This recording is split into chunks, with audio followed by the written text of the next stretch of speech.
I used to believe that love could survive anything. Alana and I had been married for 5 years and our life felt stable, comfortable, happy. We had our routines, our inside jokes, our plans for the future. But then, at 2 in the morning on a random Friday, I saw a text message on her phone that changed everything. One message was all it took to shatter everything I thought I knew. Alana had been unfaithful, and the worst part was not just the betrayal itself. It was that she genuinely believed I would forgive her, just like her brother-in-law Marcus had forgiven her sister Diana years ago. She thought I would follow that same pattern that men always come back, that love meant accepting anything. But I was not Marcus, and this story does not end the way she expected it to. Before we go any further, I would love to know where you are watching this from. Drop a comment below and let me know your city or country. And if you have ever been in a situation where someone expected forgiveness without Jinjung earning it, I want to hear your story too. Please hit that like button and subscribe to this channel so you do not miss what happens next. Trust me, you will want to hear how this unfolds. Now let me take you back to the beginning and show you exactly how I discovered the truth and why I decided that some broken things are not meant to be fixed. Let me start by telling you about the good times because they were real even if they did not last. I met Alana 6 years ago at a small coffee shop in Portland. I was a software engineer. She was a graphic designer, and we both happened to reach for the last blueberry muffin at the same time. It sounds like something from a movie, I know, but that is genuinely how it happened. We laughed about it, split the muffin, and ended up talking for 3 hours straight. 2 years of dating flew by like nothing. We moved in together after 1 year, got engaged after 18 months, and married when we were both 26 years old. Our life together felt effortless in the beginning. We bought a small apartment in the suburbs, nothing fancy, but it was ours. Every Sunday evening we would cook dinner together. She would handle the vegetables while I worked on the protein, and we would laugh about how terrible we both were at following recipes. Alana loved plants. Our balcony was filled with succulents, herbs, and these tiny tomato plants that never actually produced tomatoes but looked pretty anyway. I was the handyman of the house, always fixing the leaky faucet or adjusting the door hinges. We talked about having kids in a couple of years, maybe getting a dog first to practice responsibility. Everything felt right, like we were building something that would last forever. Then around March of last year, I started noticing changes. Small things at first, the kind of things you tell yourself not to worry about because you do not want to be that paranoid husband. Alana had always gone to the gym 3 times a week, usually Monday, Wednesday, and Friday mornings before work. Suddenly it became 5 times a week, sometimes 6. She would come home later always with some explanation about trying a new class or staying for extra cardio. Her phone habits changed too. She used to leave it face up on the kitchen counter while we ate dinner, but now it was always screen down. She started taking it with her everywhere, even to the bathroom. When I would walk into a room, she would quickly close whatever she was looking at on her screen. The intimacy between us started fading. She was always too tired, always had a headache, always had an early meeting the next morning. We went from being close 3 or 4 times a week to maybe once every 2 weeks, and even then it felt mechanical, like she was just going through the motions. I tried to talk to her about it. I asked if something was wrong at work, if she was stressed about anything, if we needed to take a weekend trip somewhere to reconnect. She would smile and say everything was fine, that she was just tired from the new workout routine, that I was overthinking things. So I believed her because that is what you do when you love someone. You give them the benefit of the doubt. About 3 weeks after I first noticed these changes, Alana's sister Diana and her husband Marcus came over for dinner. Diana is 4 years older than Alana, and they have always been close. Marcus seemed like a decent guy, quiet but friendly enough. We had them over maybe once a month, nothing unusual about it. That night, while Marcus and I were in the living room pretending to care about some basketball game, I needed to grab another beer from the kitchen. As I walked down the hallway, I heard Alana and Diana talking in low voices. I was not trying to eavesdrop, but something about their tone made me pause just outside the kitchen door. Diana was saying something about not worrying too much. Then I heard her say clearly, "You do not need to stress so much about it. He will forgive you eventually. Look at Marcus and me. We are fine now, happier than ever, actually." Alana responded with something I could not quite hear, and then Diana laughed softly and said men always come back to their wives. They are more afraid of being alone than we think. Trust me on this. I stood there in the hallway, confused. What did Alana need forgiveness for? What had Diana done that required Marcus to forgive her? I walked back to the living room without getting the beer, my mind spinning with questions I was not ready to ask yet. The unease that had been building for weeks suddenly felt much heavier. 2 weeks passed after that dinner. The unease grew into something closer to dread, but I still did not have any concrete proof of anything wrong. Then came that Friday night, the night everything became impossible to ignore. Alana had gone out with coworkers for happy hour, something she did occasionally. She came home around 11, a bit tipsy, kissed me on the cheek, and went straight to bed. I stayed up watching television for another hour before joining her. Around 2 in the morning, her phone started buzzing repeatedly on the nightstand. Once, twice, 3 times in quick succession. The room was dark, except for the glow of the screen lighting up again and again. I reached over and picked up her phone, intending to just silence it so the noise would not wake her, but I saw the preview of the message on the lock screen. It was from a contact saved as just the letter T. The message read, "I miss you tonight. When can we meet again?" My heart started pounding so hard I could hear it in my ears. My hands were shaking as I typed in her passcode. We had always shared our passwords with each other, one of those things couples do when they have nothing to hide. Or so I thought. I opened the message thread with T. What I saw made me feel physically sick. Months of messages going back to January. Intimate messages, planning meetups, talking about feelings, sharing photos that no married woman should be sharing with anyone except her husband. The messages were explicit, romantic, filled with the kind of words she used to say to me but apparently was now saying to someone else. I scrolled and scrolled, my stomach twisting tighter with each screen. There were references to meeting at his place after gym sessions, to sneaking away during lunch breaks, to careful planning so I would not find out. I sat there in the dark with her phone in my hand, reading through the evidence of her double life while she slept peacefully beside me, completely unaware that everything was about to explode. I did not sleep at all that night. I sat on the couch in our living room, still holding her phone, reading through every message, looking at every photo. I watched the sky gradually lighten through our windows as dawn approached. My mind could not process it all. This was Alana, my wife, the woman I had pledged my life to. The woman who cried during romantic movies and rescued injured birds and worried about her parents getting older. How was she the same person who could do this? When Alana woke up around 8 that Saturday morning, she walked into the living room looking for her phone. She saw me sitting there on the couch, and I could see the exact moment she realized something was very wrong. Her face went from sleepy confusion to pale recognition in about 2 seconds. I held up her phone and asked very calmly, "Who is T?" She froze. Her mouth opened, but no words came out for several seconds. Then she started with the excuses, talking fast, her voice getting higher and panicked.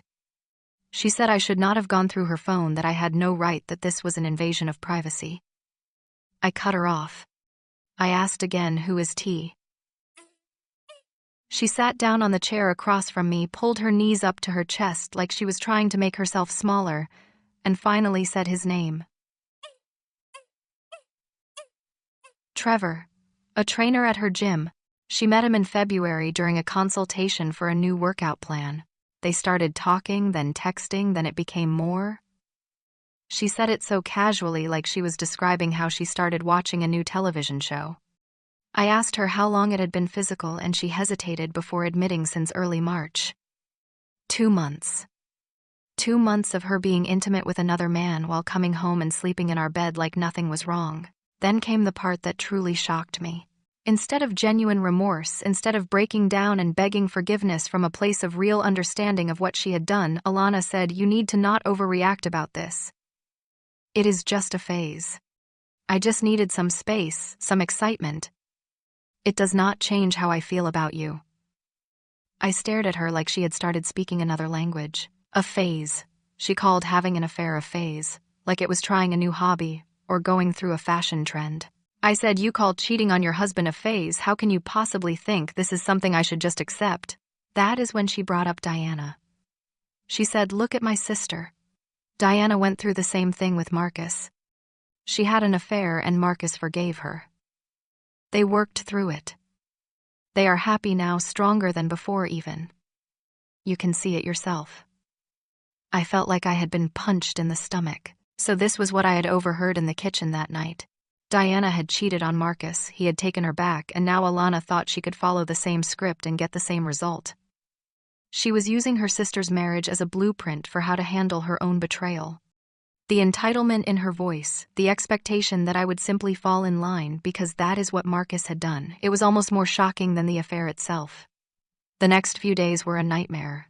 Alana did not leave. She stayed in the apartment, sleeping in the guest room, but she was there constantly trying to talk to me, trying to explain, trying to minimize what she had done. She kept insisting it was not as bad as I was making it out to be. She said Trevor understood her in ways I did not. He listened to her. He made her feel seen. When I pointed out that maybe she should have talked to me if she felt neglected, she got defensive. She said I was always busy with work, always focused on my projects and deadlines, that I had stopped really paying attention to her months ago. She was blaming me for her decision to cheat. She told me that Diana had advised her that if this ever came out, she should just be patient. Men eventually forgive because they do not want to be alone. They do not want to start over. Diana had told her that Marcus struggled for a few weeks but then realized he loved their life together too much to throw it away over one mistake. Alana kept calling it one mistake, even though it was 2 months of deliberate choices, 2 months of lies, 2 months of intimate moments with another man. One mistake is forgetting to buy milk on the way home. This was something else entirely. I needed to understand what had actually happened with Diana and Marcus because Alana kept using their reconciliation as proof that our marriage could survive this too. So I called Marcus one afternoon while Alana was out supposedly running errands. Marcus and I had never been particularly close, but we got along fine during family gatherings. When I explained why I was calling, there was a long silence on the other end of the line. Then he sighed, the kind of deep, tired sigh that comes from years of carrying something heavy, and said, "Yeah, Diana did cheat on me. It was 3 years ago. She had an affair with someone from her book club, if you can believe that. It went on for about 4 months before I found out." I asked him if he was happy now, if forgiving her had been the right choice. Another long pause. Then Marcus said, "Honestly, man, I do not know. We stayed together because we have 2 kids and I did not want to put them through a divorce. Diana said she was sorry she cut contact with the guy we did counseling for a while, but am I happy? I guess I am just used to it now. Sometimes I feel like I am going through the motions, I love my kids, I focus on them. But the marriage, it is not what it was. I do not trust her the way I used to. I probably never will again." His words hit me hard because they confirmed what I had suspected. Marcus had not forgiven Diana because he truly believed in their marriage anymore. He had stayed because it seemed easier than leaving because of the kids, because starting over felt too overwhelming. That was not the kind of life I wanted. Meanwhile, Alana had started a campaign of emotional manipulation. One night she got down on her knees in front of me, tears streaming down her face, and swore she would cut off all contact with Trevor immediately. She would block his number, find a new gym, do whatever it took. She said she could not lose me, that she had made a terrible mistake, but she loved me and wanted to fix this. I wanted to believe her. Part of me desperately wanted to accept her promises and try to move forward. But 3 days later, while she was in the shower, I noticed her phone light up on the kitchen counter. The name on the screen said Sarah. I knew all of Alana's friends, and there was no Sarah. I opened the message. It was Trevor. She had just changed his name in her contacts. When I confronted her about this, showing her the phone, she exploded. Instead of apologizing for continuing to lie, she got angry at me. She accused me of being controlling, of not trusting her, of checking up on her constantly. She said, "How am I supposed to rebuild trust if you are going to keep spying on me?" The logic was so backwards it would have been funny if it was not so painful. She had lied about cutting contact, got caught lying, and was now mad at me for catching her. Then she said something I will never forget. "If you really loved me, you would forgive me like Marcus forgave Diana. You are being selfish by holding on to this anger." I realized in that moment that she genuinely did not understand what she had done wrong, not really. She understood she had been caught, but she did not grasp the fundamental betrayal of trust, the violation of our vows, the pain she had caused. After I told Alana I wanted a divorce, she went into full panic mode. The casual attitude disappeared, replaced by desperation. She started making promises, big dramatic gestures, anything to change my mind. First, she swore again that she would end things with Trevor completely. This time she did it in front of me, blocking his number, deleting the messages, even posting on social media that she was taking a break from her gym to focus on her marriage. I told her it was too late. She had already proven she could not be trusted. She had lied about ending it once before. Why would this time be different? When that did not work, she moved on to more shocking proposals. One evening, she sat me down and said she had been thinking about what would make things fair. She said, "What if we had an open marriage? You could see other people too. We could have the freedom to explore connections outside our marriage while still being partners." I could barely believe what I was hearing. She thought that giving me permission to cheat would somehow balance out what she had done. She thought the problem was about fairness, about equal opportunity for affairs. She completely missed the point. The issue was not that I wanted to be with other people. The issue was that she had destroyed the foundation of trust that our marriage was built on. I told her I had no interest in an open marriage. I had gotten married because I wanted a monogamous partnership with someone I could trust completely.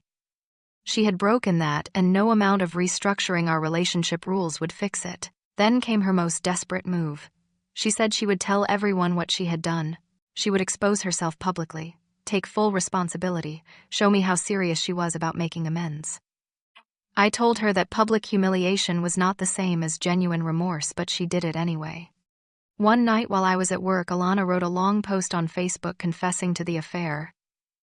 She tagged me, tagged Diana, and Marcus made it visible to all our mutual friends and family. The post talked about how she had made the biggest mistake of her life, how she had betrayed the best man she had ever known, how she was begging for another chance to prove herself. My phone exploded with notifications. Comments poured in. Some people were sympathetic to Alana, praising her for her honesty and courage in admitting her mistake. Others were more critical, calling her out for trying to manipulate the situation. My inbox filled with private messages. Some were from friends offering support. Others were from people I barely knew, telling me I should forgive her because she was clearly trying so hard, because everyone makes mistakes, because marriage is about working through the hard times. The pressure was immense. I felt like I was being pushed into a corner, expected to make a public statement about forgiving her now that she had publicly confessed. But I saw through it. This was not about real accountability. This was another manipulation tactic, just a more public one. She was not confessing because she truly understood the depth of what she had done. She was confessing because she thought the social pressure would force me to take her back. She thought if enough people saw her apologizing, I would feel obligated to accept it. The performance of remorse is not the same as actual remorse, and I was done being manipulated. The biggest shock came about a week after Alana's public confession. My phone rang and I saw it was Diana calling. I almost did not answer, assuming she was calling to defend her sister or pressure me to reconcile. But something made me pick up. Diana's voice sounded different than I had ever heard it before. Tired, sad, older somehow. She said, "I need to talk to you. What I did to Marcus was wrong. What I told Alana was wrong. I need you to know that." Diana told me she had lived with the guilt of her affair for 3 years. Marcus had forgiven her, yes, but their marriage had never recovered. They stayed together for the kids, but the intimacy was gone, the trust was gone, the joy was gone. She said Marcus looked at her sometimes with this expression of deep sadness, and she knew he was thinking about her betrayal. She said she regretted the affair every single day, but she also regretted that Marcus had stayed. She thought it would have been better for both of them if he had left, if they had both had the chance to start fresh, instead of living in this limbo of a marriage that existed only on paper. Diana told me she was horrified when she realized Alana had taken her advice and cheated too, thinking it would turn out the same way. She said, "I enabled your wife's behavior by making it seem like cheating was not that serious, like men would just forgive and move on. I was wrong. You have every right to leave, and honestly you should. You deserve better than what Alana can give you right now." She said she was going to tell Alana the same thing, that she was taking my side in this because it was the right thing to do. True to her word, Diana called Alana the next day. I was not there for the conversation, but I heard about it from Alana afterwards. She was furious. She came storming into the apartment, yelling about how her own sister had betrayed her, how Diana was supposed to be on her side no matter what, how family was supposed to stick together. I told her that Diana was doing what family should do, which is tell the truth even when it is hard to hear. Diana was not betraying Alana. She was trying to stop Alana from making the same mistakes she had made, from ending up in a hollow marriage like hers and Marcus's. Alana did not see it that way. She felt abandoned by the one person she thought would always support her. She accused Diana of being jealous, of wanting to sabotage her marriage because Diana's own marriage was unhappy. The mental gymnastics were impressive. Rather than accept that both Diana and I were telling her the same thing, that her actions had consequences, and those consequences included the end of our marriage, she created this narrative where everyone was against her unfairly. I spent a lot of time alone during those weeks thinking about what I really wanted. I thought about Marcus's words on the phone about how he was just going through the motions. I imagined myself 5 years from now, 10 years from now, still with Alana but never fully trusting her again. Always wondering when she went to the gym if she was really at the gym. Always checking her phone when she left it unattended. Always feeling that little twist of anxiety in my gut when she came home late from work. That was not a life I wanted to live. That was not a marriage, it was a prison sentence. I thought about the life we could have had, the life I had believed we were building together. Kids playing in the backyard of a house we would eventually buy. Family vacations every summer. Growing old together, retirement, grandchildren someday.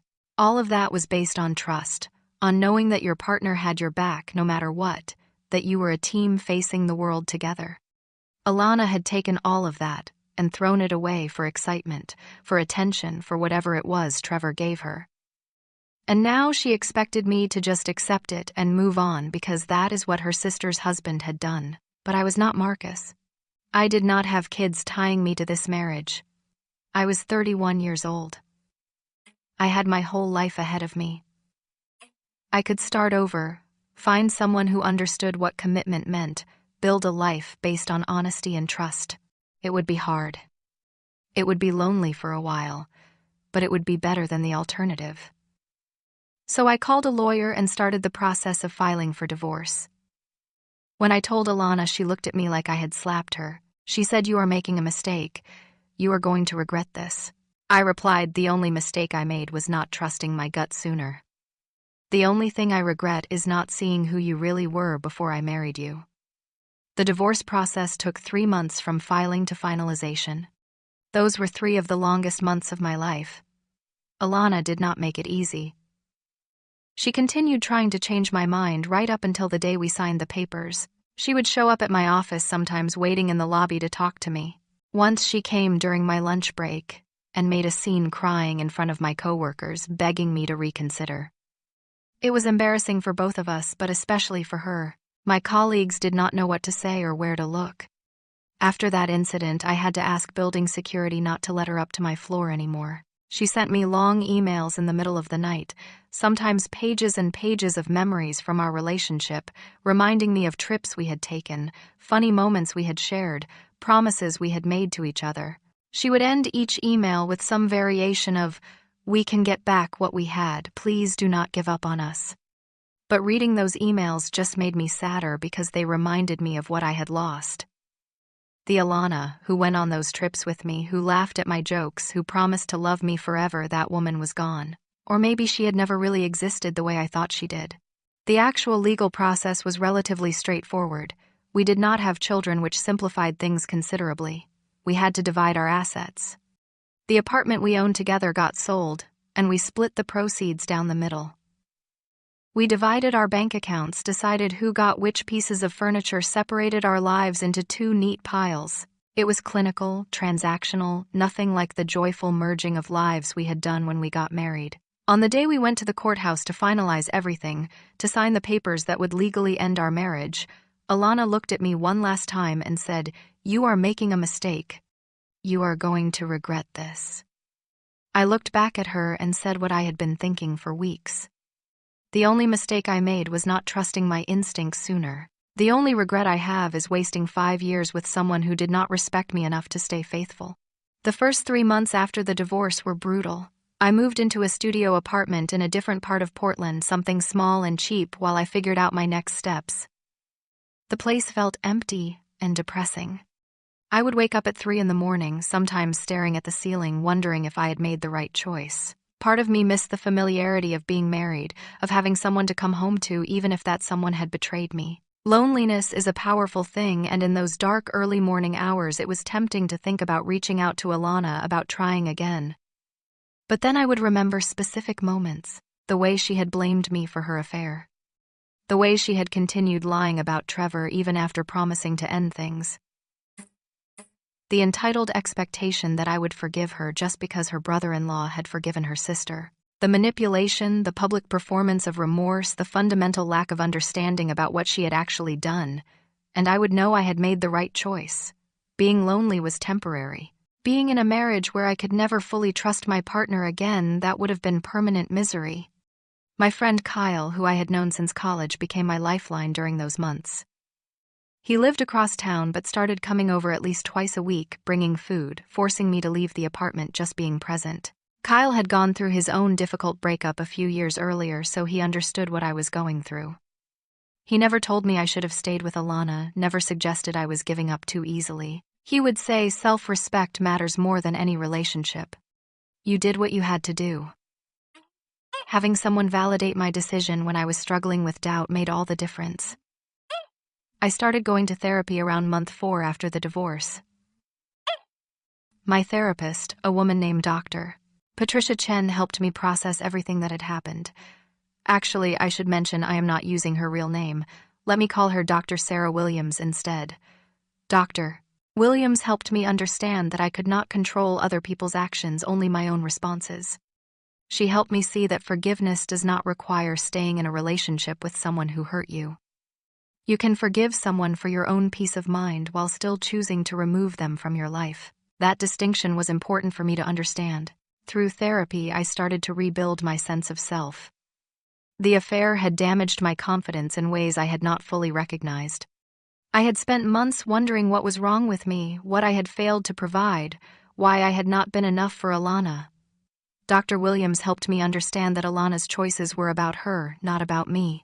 I could have been the perfect husband, and she still might have cheated because the problem was in how she handled dissatisfaction, not in anything I did or did not do. That realization lifted a weight I did not even know I was carrying. I started developing new routines to replace the old ones that reminded me of Alana. Instead of cooking elaborate Sunday dinners, I started going on long walks every Sunday morning along the Willamette River. Portland is beautiful in the early morning, especially in spring and summer when the weather is perfect. Those walks became meditative for me, time to think or not think, just to exist and breathe and move. I started teaching myself to cook more complex meals, watching tutorials online, experimenting with recipes. Cooking for one was different than cooking for two, but I found satisfaction in the challenge of it, in learning a new skill just for myself. I joined a running club in my neighborhood. I had never been much of a runner before, usually preferring to lift weights or play pickup basketball.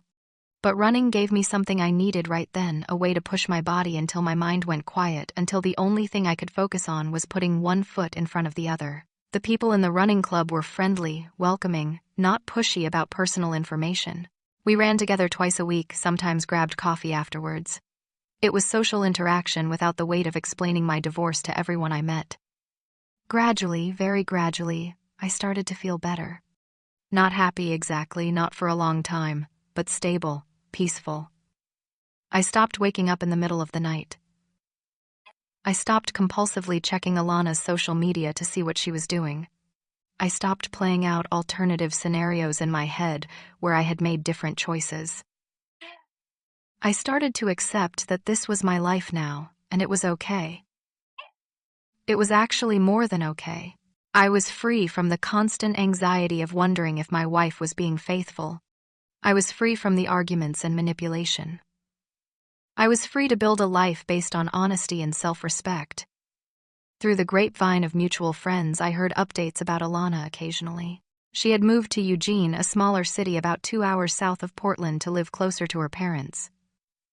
Apparently, she and Trevor had tried to make a real relationship work once we divorced, but it fell apart within a few months. Turns out a relationship built on the excitement of an affair does not usually survive when it becomes everyday reality. Who would have thought? She was single now, working at a new design firm, trying to start fresh in a new place. I did not feel satisfaction hearing that things had not worked out with Trevor. I did not feel much of anything, to be honest.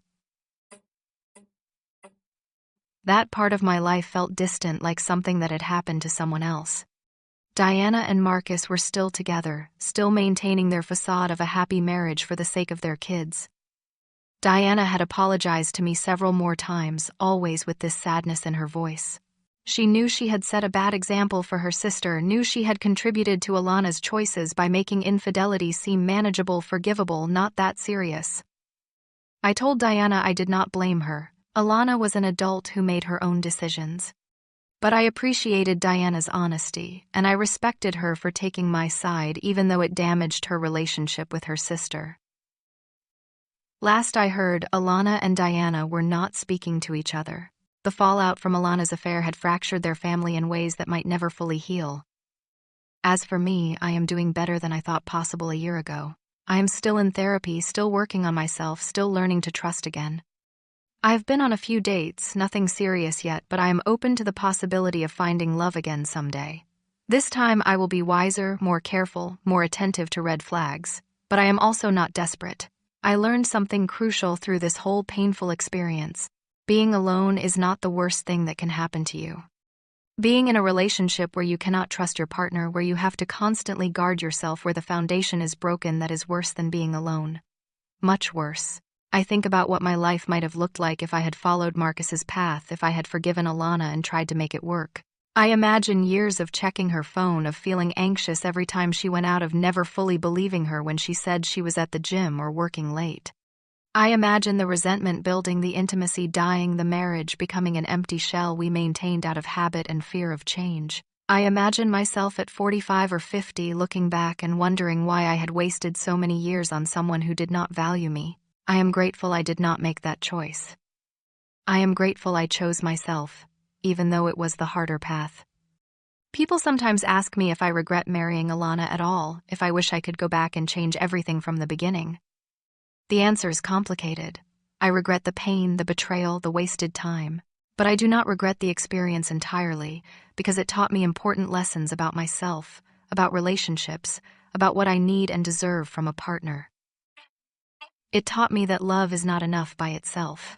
You also need respect, honesty, shared values, commitment.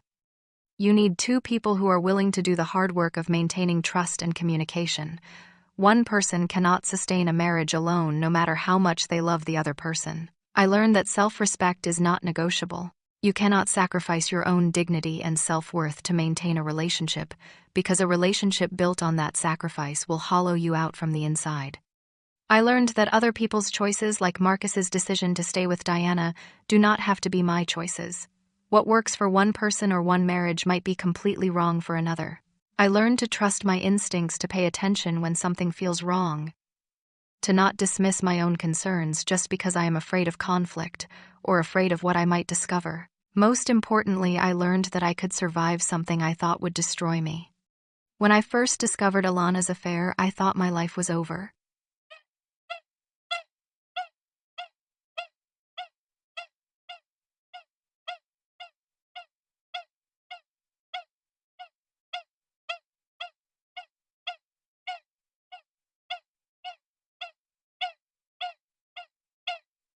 Never be able to trust anyone again, never find happiness. But here I am, a year later, and I am okay. Better than okay. I am building a life I actually like, surrounding myself with people who respect me, doing work that fulfills me, making choices based on what I want, rather than what someone else expects from me. That is freedom. Sometimes the bravest thing you can do is walk away from something that is hurting you, even if other people think you should stay, even if society tells you that commitment means accepting anything, even if you are scared of being alone. Sometimes love means loving yourself enough to demand better. I made that choice, and I do not regret it for a second. So let me ask you this. Have you ever had to make the choice between staying in something familiar but broken, or leaving to find something better even though it terrified you? Have you ever had to choose self-respect over comfort? Drop your answer in the comments below, because I would genuinely love to hear your stories. And if this story resonated with you in any way, please hit that like button and subscribe to this channel. Share this video with someone who might need to hear it, someone who might be struggling with a similar situation and needs to know they are not alone. Thank you so much for listening to my story. I hope it helps you in some way, whether that is validating a choice you have already made or giving you courage to make a choice you have been avoiding. Take care of yourselves, respect yourselves, and remember that you deserve relationships built on honesty and trust. Nothing less is acceptable.